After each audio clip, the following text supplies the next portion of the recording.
তাদের সমবেদনা জানাতে যখন বিজেপি নেতা কর্মীরা সেখানে পৌঁছেছেন তখন পুলিশ উপস্থিত ছিল। যদি তৃণমূল কংগ্রেস এখনো বলে যে কোনো পোস্ট পোল ভায়োলেন্স নেই, তাহলে যে ছবিগুলি আমরা মানুষের সামনে নিয়ে আসছি সরাসরি সেগুলোকে তারা অস্বীকার করুন এবং কোর্টে হলফনামা দিয়ে বলুন যে 2 তারিখ নির্বাচন হয়ে ফল বেরোনোর পরে রাজ্যে আর কোনো সংঘর্ষের ঘটনা নেই।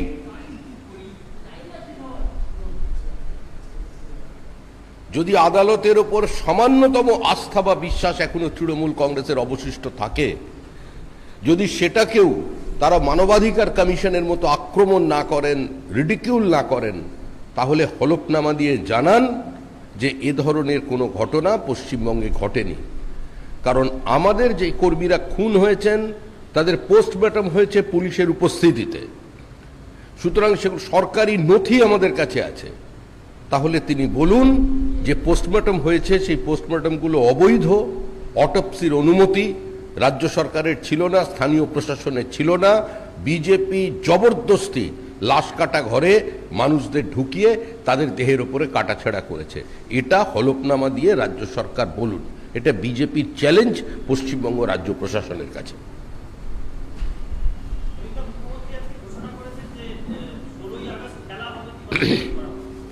এটা অত্যন্ত দুর্ভাগ্যের। রাজনৈতিক দলের নিজস্ব কর্মসূচি থাকবে, কিন্তু 16ই আগস্ট তারিখটি, ওই দিনটি পশ্চিমবঙ্গের বাঙালি হিন্দুদের কাছে একটা কলঙ্কিত দিন। 1946 সালের 16ই আগস্ট গ্রেট ক্যালকাটা কিলিং সংঘটিত হয়েছিল। ডাইরেক্ট অ্যাকশন ডে ঘোষণা করেছিলেন 16ই আগস্ট সেদিনকার সুরাবর্তী। আজকে সেই দিনে তৃণমূল কংগ্রেস খেলা হবে ঘোষণা করল। অর্থাৎ আমরা নির্বাচনের পরে যে ধারাবাহিকভাবে সর্বস্তরে বলে আসছিলাম যে নির্বাচনের পরে যে হিংসার বলি মানুষকে হতে হচ্ছে, এটা শুধুমাত্র 16ই আগস্টের পরে যে ডাইরেক্ট অ্যাকশন ডে যেখানে হয়েছিল, যে কলকাতা শহরের ওপরে প্রায় 15,000 মানুষের প্রাণ চলে গিয়েছিল, শ্যামাপ্রসাদ মুখার্জি, এনসি চ্যাটার্জি, যদুনাথ সরকার, মেঘনাথ নেতৃত্বে মানুষ একটা সংঘবদ্ধ গণপ্রতিরোধ গড়ে তুলতে পেরেছিল কিছু মানুষের সহায়তায়। আজকে সেই দিনের কথা নতুন করে মনে পড়িয়ে দিচ্ছে তৃণমূল কংগ্রেস। অতএব আমরা যে তুলনা করেছিলাম যে তৃণমূলের দৃষ্টিভঙ্গির সঙ্গে ডাইরেক্ট অ্যাকশনের দৃষ্টিভঙ্গি অবস্থানের কোনো পার্থক্য নেই, আজকে 16ই আগস্ট দিনটিকে তৃণমূল বেছে নিয়ে আজকে সেই আমাদের আশঙ্কা বা আমাদের বক্তব্যকেই প্রতিষ্ঠিত করল।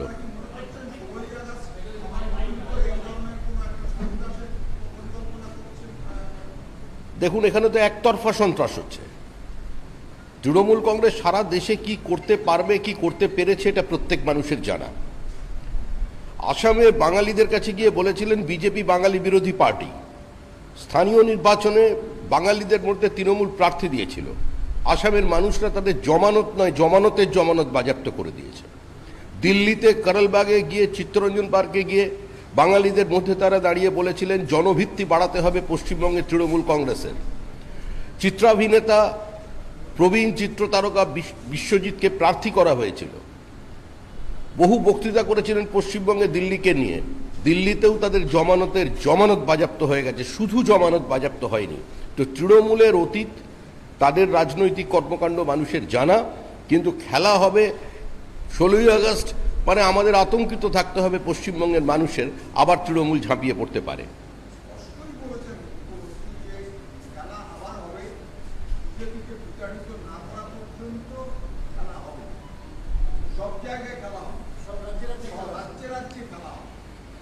বিজেপি তো চায় একটা শক্তিশালী প্রতিপক্ষ তৈরি হোক নির্বাচনের আগে।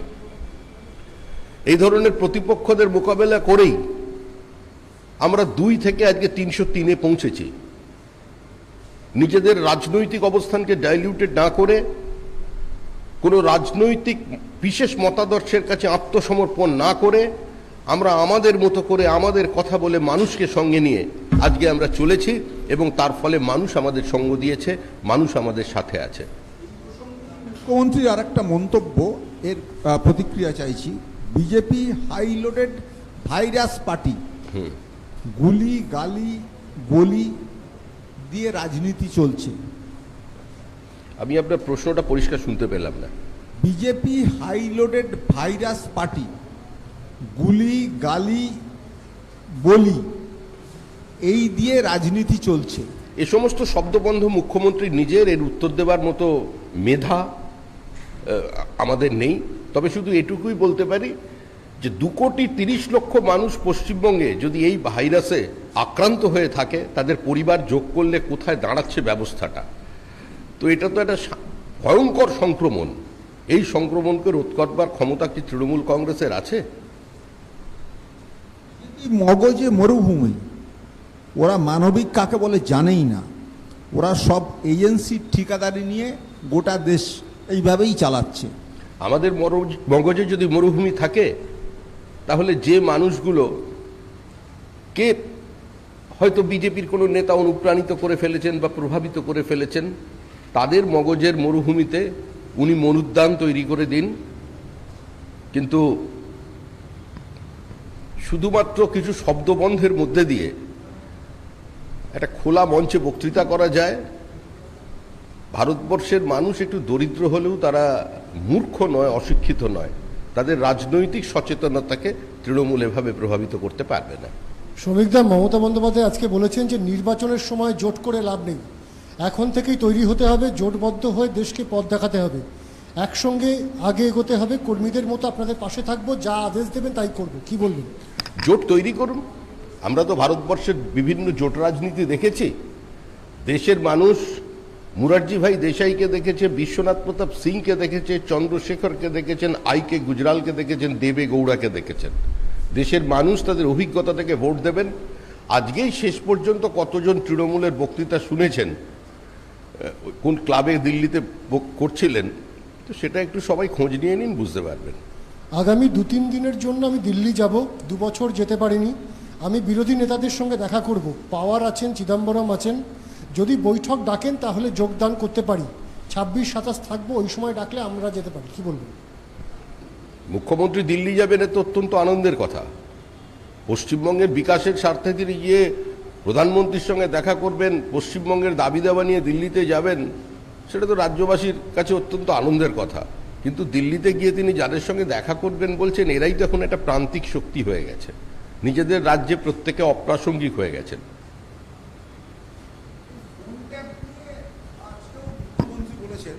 যে আমি চিদম্বরমের সঙ্গে কথা বলতে পারবো না, কেজরিওয়ালের সঙ্গে কথা বলতে পারবো না, শরদ পাওয়ারের সঙ্গে কথা বলতে পারবো না, কারণ সব ফোন ট্যাপ হচ্ছে, পেগাসাস ফোন ট্যাপ করছে। বাদল অধিবেশনের সময় মানুষের দৃষ্টি আকর্ষণ করতে একটা আন্তর্জাতিক চক্রান্ত তৈরি হয়েছে এই পেগাসাস। এ নিয়ে বিস্তারিত আলোচনা হয়ে গেছে। শুধু আমি আবার মনে করিয়ে দিতে চাই, মুকুল রায় যেদিন বিজেপিতে যোগদান করেন, কলকাতার একটি সভা থেকে তিনি বেরিয়ে গিয়ে সন্ধেবেলায় 40 মিনিটের একটি একান্ত সাক্ষাৎকার দেন একটি টিভি চ্যানেলে। সেখানে মুকুল রায় অভিযোগ করেছিলেন যে আমি সিঙ্গুর করেছি, নন্দীগ্রাম করেছি, আমি প্রদণ্ড প্রতাপ সিপিআইএমের সঙ্গে লড়াই করেছি, কিন্তু বুদ্ধবাবু আমার ফোন কোনোদিন ট্যাপ করেননি। 3টে টেলিফোন তিনি হাতে তুলে দেখিয়েছিলেন যে আমার 3টে নাম্বার, 3টে ফোনই ট্যাপ করা আছে। এর জন্য তিনি একদম সর্বোচ্চ আদালতের পর্যন্ত দ্বারস্থ হয়েছিলেন। তাহলে মুকুল রায় সেদিন কি ভুল বলেছিলেন, মিথ্যাচার করেছিলেন, শিখিয়ে দেওয়া কথা বলেছিলেন, না প্রতিহিংসার রাজনীতি করেছিলেন? আজকে এই সন্ধিক্ষণে দাঁড়িয়ে মুকুল রায়কে তার হয় উত্তর দিন, না হলে মুকুল রায় সরাসরি ক্ষমা চান যে সেদিন তার অবস্থা ভুল ছিল।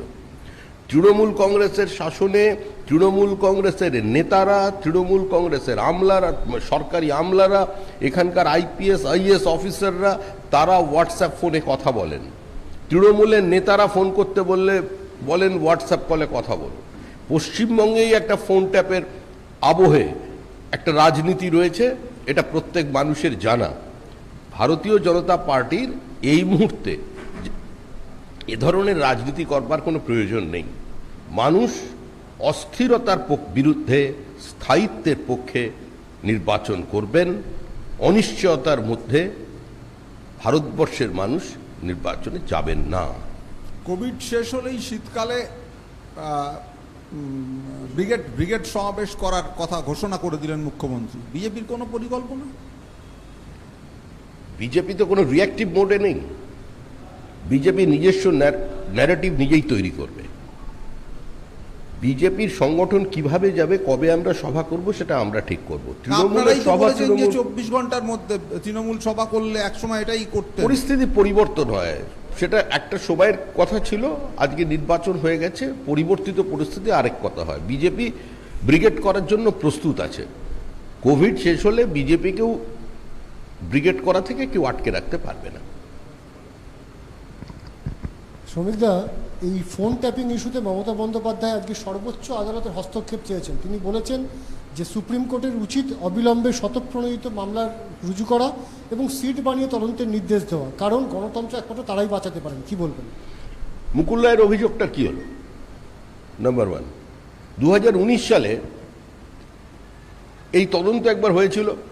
2019 সালে গড়িয়েছিল সুপ্রিম কোর্ট পর্যন্ত। কপিল সিবাল উকিল ছিলেন হোয়াটসঅ্যাপ পক্ষের, সেখানে হোয়াটসঅ্যাপ হয়ে কপিল সিবালের স্টেটমেন্ট ছিল কোর্টে যে হোয়াটসঅ্যাপকে ডেন্ট করবার মতো ক্ষমতা পেগাসাসে নেই। হোয়াটসঅ্যাপেতে যারা আছেন তাদের সম্পূর্ণ ডেটা এবং সম্পূর্ণ তাদের বাক্যালাপ সুরক্ষিত, এ নিয়ে চিন্তার কোনো কারণ নেই।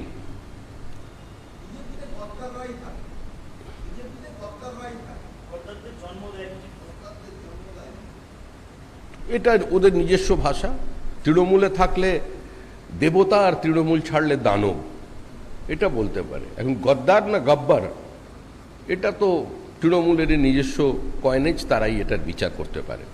ফোন ট্যাপিং নিয়ে বলেছেন যে পেগাসাস নরেন্দ্র মোদীর নাভিশ্বাস। পেগাসাস নিয়ে প্রত্যেকটা রাজ্যের যে সমস্ত বিরোধী দলগুলো রয়েছে বা অন্যান্য অবিজেপি শাসিত রাজ্যগুলো রয়েছে সেখানে আন্দোলন গড়ে তোলার ডাক এবং সাধারণ মানুষকে আন্দোলনমুখী করে তোলার ডাক দিয়েছেন মুখ্যমন্ত্রী। মুখ্যমন্ত্রী তো বছর 5 হলো নরেন্দ্র মোদীর বিরোধিতায় নেমেছেন। এর আগে এরকম নরেন্দ্র মোদীর বিরোধিতা সারা দেশ জুড়ে বহু কংগ্রেসী নেতারা করেছেন। পরিণতি কি হয়েছে প্রত্যেকের জানা। নরেন্দ্র মোদীকে যারা নরখাদক বলেছিলেন, যারা মনুষ্যত্ব বিরোধী মানুষ বলেছিলেন, যারা নরেন্দ্র মোদী নিপাতজাত স্লোগান দিয়ে ভারতবর্ষে রাজনীতি করেছেন, সেই বামপন্থীরা প্রান্তিক হয়ে গেছেন। গুজরাতেও নরেন্দ্র মোদীকে হারানো যায়নি। আর যত বিরোধিতা বাড়ছে, নরেন্দ্র মোদীর জনপ্রিয়তা তত বাড়ছে, বিজেপির আসন সংখ্যা তত বাড়ছে। কোভিড পরিস্থিতি নিয়ে মমতা বন্দ্যোপাধ্যায় নরেন্দ্র মোদীকে আক্রমণ করেছেন, বলছেন যে গোটা দেশের কোভিড পরিস্থিতি দেশকে শেষ করে দিয়েছে, 4 লক্ষ প্রাণ চলে গিয়েছে। এমনকি উত্তরপ্রদেশকে বলা হচ্ছে যে কোভিড পরিস্থিতি মোকাবিলায় সেরা রাজ্য, কিন্তু সেখানেই দেখা যাচ্ছে যে নদীতে মৃতদেহ ভাসিয়ে দেওয়া হচ্ছে। আমাদের রাজ্যে মৃতদেহকে শেষ সম্মান জানানো হয়। কি বলবেন? প্রথম দিকে কোভিডের মৃতদেহ নিয়ে কি হয়েছিল সেটা এই রাজ্যবাসীকে নতুন করে বলবার কোনো প্রয়োজন নেই। কিন্তু কোনো মানুষ সংস্কারবশত কোনো মৃতদেহকে যদি জলে ফেলে থাকে, সেটা কোভিডের মৃতদেহ না অন্য কোনো মৃতদেহ, তা আজ পর্যন্ত জানা যায়নি। পশ্চিমবঙ্গে এখনও টিল ডেট বহু এলাকা আছে যেখানে সাপের কামড়ে মৃত্যুর সংখ্যা বেশি। এখনও তাদের ভেলায় করে ওপরে মশারি টাঙিয়ে কিছু খাবার দিয়ে ধূপকাঠি জ্বালিয়ে কলার ভেলায় ভাসিয়ে দেওয়া হচ্ছে নদীতে। উত্তর 24 পরগনা, দক্ষিণ 24 পরগনা, মালদার একটা অংশে এই ঘটনা নিয়মিত চলে। আজকে যদি সেই মৃতদেহগুলোকে ভাসতে দেখে কেউ মমতা বন্দ্যোপাধ্যায়কে তার জন্য দায়ী করেন, পশ্চিমবঙ্গ রাজ্য সরকারকে দায়ী করেন, আমার মনে হয় বিষয়টা ঠিক হবে না। কটা মৃতদেহ এসছে, কোথা থেকে মৃতদেহ এসছে, কেউ কি মৃতদেহ তার অটোপসি হয়েছে, মৃতদেহকে কেউ জিজ্ঞাসা করেছে যে তুমি কোথা হইতে আসিয়াছ? এরকম তো ঘটনা ঘটেনি। তাহলে এই রাজনীতি আর কতদিন চলবে? উত্তরপ্রদেশের পরিসংখ্যান দেখুন, টেস্টের পরিসংখ্যান দেখুন, উত্তরপ্রদেশের সেফোম দেখুন, উত্তরপ্রদেশের কোভিড বেডের সংখ্যা দেখুন, উত্তরপ্রদেশের ভ্যাকসিনেশন দেখুন, আর তার পাশে পশ্চিমবঙ্গকে তুলনা করুন। যে কটা ভ্যাকসিনের এখানে পশ্চিমবঙ্গ পেয়েছে সেটাকেও ঠিকমতো ম্যানেজ করতে পারেনি। টোটাল মিসম্যানেজমেন্ট হয়েছে পশ্চিমবঙ্গে। পাউডার মিশিয়ে জল, ভাবতে পারেন এই ঘটনা যদি কলকাতার পরিবর্তে লখনৌ হতো, আজকে কি হতো পশ্চিমবঙ্গের রাস্তায়? আপনি কত মোমবাতি দেখতেন, মোমবাতি সেল বেড়ে যেত পশ্চিমবঙ্গে। আজকে পশ্চিমবঙ্গে এতগুলো খুন হচ্ছে, রাজ্যে কোনো মোমবাতির বিক্রি নেই, কোনো মোমবাতির মিছিল নেই, কারণ সবাই ভয় পেয়ে গেছেন, আর না হলে আত্মসমর্পণ করেছেন। কিন্তু বিজেপি আত্মসমর্পণের রাজনীতি করে না। আমাদের রাজনীতি ব্যক্তি আক্রমণ কুৎসার রাজনীতি নয়। মমতা বন্দ্যোপাধ্যায়কে তৃতীয়বারের জন্য মানুষ মুখ্যমন্ত্রী নির্বাচিত করেছেন, আমরা তাকে অভিনন্দন জানিয়েছি। মানুষ আমাদের বিরোধী দলের আসনে বসিয়েছে, আমরা মানুষের রায়কে গ্রহণ করেছি এবং পশ্চিমবঙ্গ উন্নয়নের ক্ষেত্রে, এই অতিমারীকে মোকাবেলা করার ক্ষেত্রে, ভ্যাকসিনেশনের ক্ষেত্রে বিজেপি কোনো বিভাজনের রাজনীতি করবে না। দেশের অন্যান্য কোনো জায়গার কোনো মুখ্যমন্ত্রীর এ ধরনের বিভাজনের অভিযোগ নেই। ভ্যাকসিন বন্টনের ক্ষেত্রে কোনো বৈমাতৃসুলভ আচরণের নিয়ে কোনো অভিযোগ দেশের অন্য কোনো রাজ্যের মুখ্যমন্ত্রী এখনো পর্যন্ত করেননি। সুতরাং ভ্যাকসিনের অপ্রতুলতা আছে, সারা দেশেই আছে। পৃথিবীর অন্যান্য দেশগুলোর সঙ্গে তুলনা করুন, 40 কোটি ভ্যাকসিনেশন কমপ্লিট হয়েছে পশ্চিমবঙ্গে। পৃথিবীতে 40 কোটি জনসংখ্যা কটা দেশের আছে এটা একটু দেখুন। এই বিশাল দেশ, সেখানে এত একটা যুক্তরাষ্ট্রীয় কাঠামো, সেখানে এত রিজিওনাল অ্যাসপিরেশনস, একটা বিশাল সংখ্যক মানুষ তারা পুরোপুরি কোভিড প্রোটোকল মানছেন না, ভ্যাকসিনেশন নিচ্ছেন না, মধ্যে থাকছেন না, মাস্ক পরছেন না, তাদেরকে সরকারকে নিয়ে আসতে হচ্ছে সিস্টেমের মধ্যে। যদিও পশ্চিমবঙ্গ সেক্ষেত্রে একদমই এগিয়ে, যে পশ্চিমবঙ্গ ছেড়ে দিয়েছেন, এখানে চেষ্টার কোনো তারা করবেন না, তাদের বডি ল্যাঙ্গুয়েজ এবং তাদের কার্যকলাপ সেটা বুঝিয়ে দিয়েছে, তার মধ্যেই এই সরকার চলেছে। শ্রমিকদা, আরেকটা বিষয় কোভিড পরিস্থিতি নিয়েই বলেছেন মুখ্যমন্ত্রী। আপনি ভ্যাকসিনের কথা বলছিলেন যে অন্য কোনো রাজ্য অভিযোগ তুলছে না, কিন্তু মমতা বন্দ্যোপাধ্যায় বলছেন যে আমাদের রাজ্যে 14 কোটি ভ্যাকসিন দরকার, কিন্তু কেন্দ্র থেকে এখনো পর্যন্ত পেয়েছি মাত্র 2 কোটির কিছু বেশি। এভাবে ভ্যাকসিন যদি আসতে থাকে, কবে ভ্যাকসিন ড্রাইভ শেষ হবে এ রাজ্যে আমরা জানি না। তার মধ্যে অন্য কোনো ভাইরাসও চলে আসতে পারে, কি বলবেন? অন্য কোনো ভাইরাস চলে আসতে পারেন কিনা এই ধরনের বৈজ্ঞানিক মানে কোনো অবজারভেশন তো আমাদের নেই, আমরা সেটা বলতে পারবো না। তবে এটুকুনি বলতে পারি, যা ভ্যাকসিন আছে তার একটা সুষম বন্টন হচ্ছে। পর্যাপ্ত ভ্যাকসিন যে নেই এটা তো সবাই স্বীকার করতে হচ্ছে। কেন্দ্রীয় সরকারকে ভ্যাকসিন কিছু জায়গায় দিতে হচ্ছে, কারণ ভ্যাকসিন যে তৈরি হচ্ছে 229টা এলিমেন্ট লাগে শুধু একটা ভ্যাকসিনে, 180টার বেশি সেখানকার কিছু জিনিস সাপ্লাই করছে আমেরিকা, সিঙ্গাপুর আছে, সাউথ আফ্রিকা আছে, তো তাদেরও আমাদের কিছু প্রতিদান দিতে হবে। ভারতবর্ষ যে এই ভ্যাকসিনেশনের মধ্যে রুখে দাঁড়িয়েছে, আমাদের দেশে অক্সিজেন তৈরি করবার জন্য পুরো ব্যবস্থা মানে একটা অবস্থায় পৌঁছে গেছে, তো সেটা তো এই দেশে প্রমাণিত। যে তৃণমূল কংগ্রেস বলছে যে আজকে ভারতবর্ষে অক্সিজেন নেই, অক্সিজেনের অভাবে মারা যাচ্ছে, যে রাহুল গান্ধী কংগ্রেসের পক্ষ থেকে এতদিন বলে এলেন যে পর্যাপ্ত ভ্যাকসিন না থাকার কারণে অক্সিজেন না পেয়ে মানুষের মৃত্যু ঘটছে, আপনি গতকালে রাজ্যসভায় আমাদের স্বাস্থ্যমন্ত্রী স্টেটমেন্ট দেখুন। স্বাস্থ্যমন্ত্রী বলছেন যে অক্সিজেনের অভাবে কেউ মারা যাননি। তার মানেটা কি? তার মানে সরকার, কেন্দ্র সরকারকে যখন রিপোর্ট করছেন অক্সিজেনের অভাবে কেউ মারা গেছেন এ কথা বলেনি, কংগ্রেস শাসিত রাজ্যও বলেনি, মমতা বন্দ্যোপাধ্যায়ও বলেননি, কেরলও বলেনি। তৃণমূল কংগ্রেস সুপ্রিমো মমতা বন্দ্যোপাধ্যায় ফের আজকে বলেছেন যে খেলা একবার হয়েছে, খেলা আবার হবে, খেলা হবে স্লোগানকে আস্তে আস্তে এবার ভাষান্তর করে বিভিন্ন রাজ্যে পাঠানোর কথা ভাবছে তৃণমূল কংগ্রেস। তৃণমূল কি সর্বভারতীয় তৃণমূল হতে খেলা হবে কে ট্রান্সলেট করছে? এত দূর ওভারল্যাপ করে যদি চলে যায়, আবার নিজের গোলে ফিরে আসা মুশকিল হবে, নিজের পেনাল্টি বক্সে।